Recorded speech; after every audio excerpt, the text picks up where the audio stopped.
Hi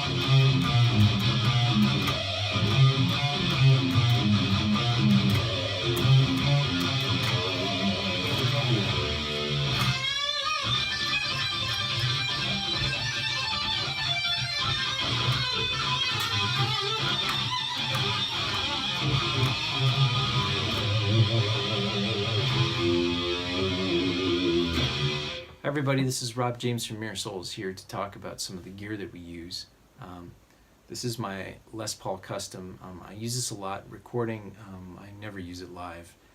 It weighs a ton, I think 13 pounds or whatever it is. It's a lot. It's very heavy and quite painful. It also doesn't stay in tune particularly well. Again, that's well known about Les Pauls. It's manageable, but you know, all things being equal, it's not well known for staying in tune, particularly the G string. So let's get started looking at this. So it starts with the headstock here. You get the classic Les Paul Custom. This is the classic design for that.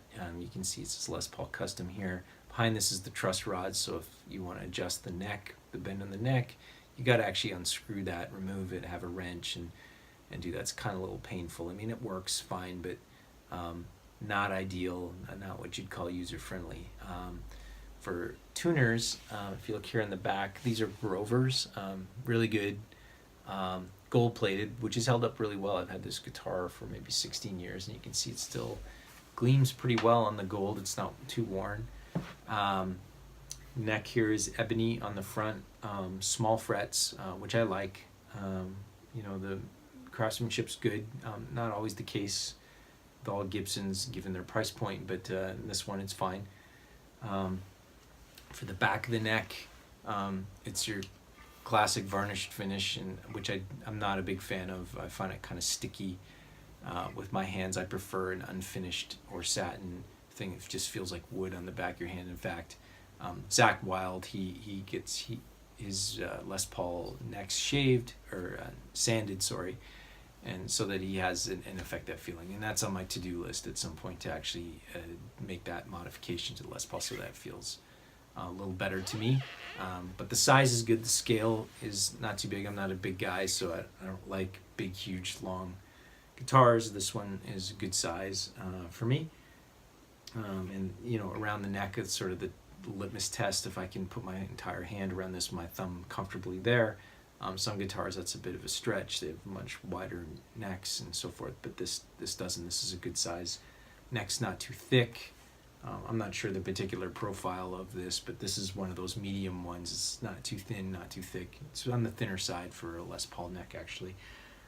Coming down here, this is sort of one of my beasts with the Les Paul, is that I prefer double cutaway, because having this here prevents my whole thumb in the top of my hand, because I'm just naturally want to keep my thumb wrapped around here. I want to have this resting at the top even when I'm doing lead work, and it makes me have to twist my hand like this to get in to here. So manageable, but a little bit painful for me. So not my favorite part about the Les Paul. Here in the body, you can see you've got the classic pickup switch. Down is the bridge pickup, and up is the neck.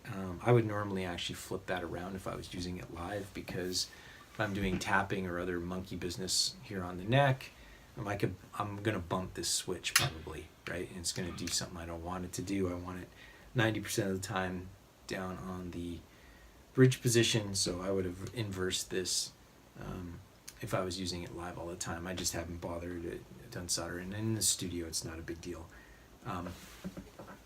The pickups themselves, this one here is a 498. That's making quite a comeback. It used to be the norm that you would take out the pickups from a Les Paul and you'd put in DiMarzios or EMGs or something like that. And but the 498s are actually pretty popular, actually, and you know, Alex Lifeson uses them, and a bunch of other folks. So it's making a good comeback. Nothing too magical here, but the stop tail piece. Again, another modification I currently don't have that I would normally have. So I would normally wrap the strings around the stop tail. You can do that so that it would actually come and wrap around and do that. And the reason is because you can see here the angle that it's on is quite steep. And if you flipped it around and it was not so harsh and it was just coming around here, the playability would be a little better, and it would be a little better on the tension, is what I understand. So that would be a normal modification. I had this set up a year back or so, and I forgot to ask for that, and they put it in there, so I just left it. So it's not that big a deal. But again, you have the tension here, which combined with that, and then the headstock here with its curved down, you've got a lot of tension on the nut up here and on the bridge down here. That's a lot of angle on that, and that's part of what gives it the richness, I think, in the fullness of the tone. But there's a price to pay for that, both in terms of tuning and tension and playability on the strings. So here in the leather electronics, 2 volumes, 2 tones, nothing magical there. I never touched the tone volumes. In fact, it's sort of a headache to me of, it's just one more thing that could get bumped, knocked out of position, and mess around with the tone and the sound. And it's just one more thing you got to make sure is that these things are on 10.